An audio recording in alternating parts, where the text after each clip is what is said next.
Good Morning Business, Business Plan. C'est une exception française. Le mois de mai est rarement très efficace en termes de productivité à cause des jours fériés et des ponts. Et les conséquences économiques s'avèrent quand même très importantes. Avec seulement 18 jours ouvrés sur 31, ça va coûter, selon l'INSEE, entre 4 et 6 milliards d'euros à l'économie. Bonjour Benoît Serre. Merci d'être avec nous ce matin. Vous êtes le vice-président de l'ANDRH, l'Association nationale des DRH.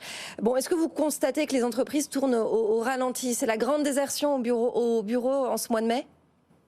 Cette semaine, en tout cas, c'est pas la grande productivité, on va dire. Parce qu'effectivement, vous avez une année un peu particulière, parce qu'il y a un cumul de 2 jours fériés de suite qui sont le 8 mai et le 9 mai, qui est le jeudi de l'Ascension.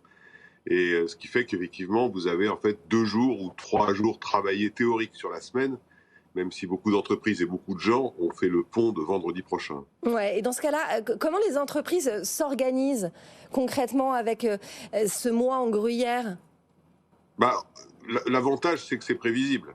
Ouais. Donc on se doute bien. C'est pour ça qu'il y a pas mal d'entreprises qui ont par exemple donné ou imposé un jour de congé ou de RTT vendredi prochain. Donc elles avaient intégré dans leur planning le fait que le vendredi était généralement pas travaillé. L'autre point, c'est pour les entreprises de production. Elles ont planifié leur production pour intégrer le fait qu'il y avait des jours fériés durant lesquels on peut travailler, même si on est payé plus cher. Donc par conséquent, le caractère prévisible de ce mois de mai à trous est pris en compte dès le début de l'année, si vous voulez. Est-ce que vous faites partie de ceux qui militent pour la limitation du nombre de jours fériés? Bon, ça peut paraître un peu utopique, sachant qu'il y a ces échéances réglementaires qui imposent aux salariés de liquider leur congé payé avant le 1er juin. Ça, c'est une contrainte réglementaire concrète et qui n'aide pas évidemment les entreprises à pousser la productivité pour ce mois. Oui, alors cette espèce de règle qui veut qu'on doit liquider au 31 mai, c'est une vieille règle. Pour être tout à fait honnête, beaucoup d'entreprises la contournent ou s'en arrangent par des accords internes qui prévoient qu'on peut reporter sur la période suivante, c'est-à-dire à partir du 1er juin, des jours de congé qui n'auraient pas été pris avant le 31 mai.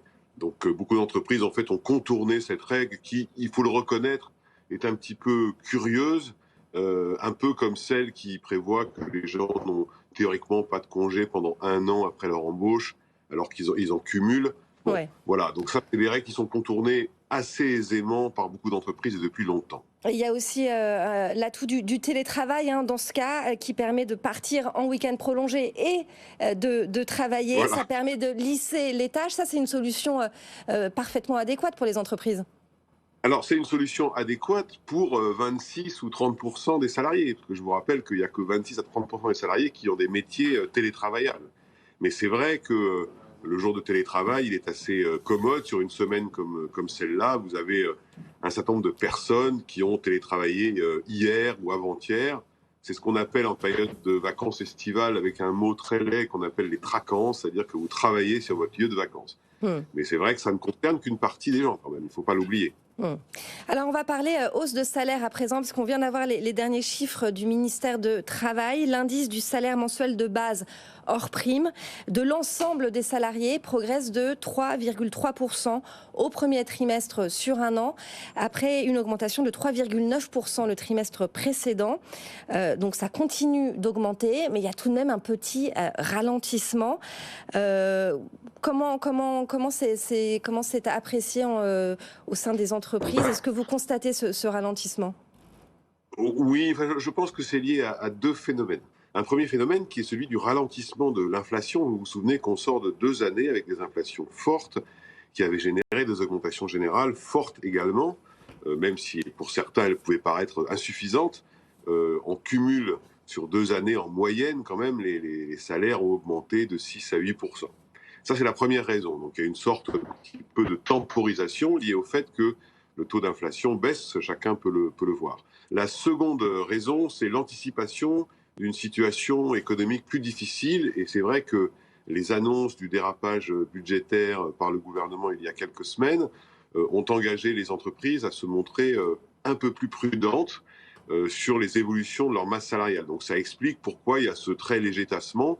même si 3,3 c'est pas neutre, hein, ce très léger tassement des évolutions salariales sur ces dernières semaines. Et on peut d'ailleurs imaginer que ce phénomène va se pousser jusqu'à la fin de l'année, sauf si tout à coup l'inflation reprend. Mais ce n'est pas le chemin qu'elle emprunte en ce moment.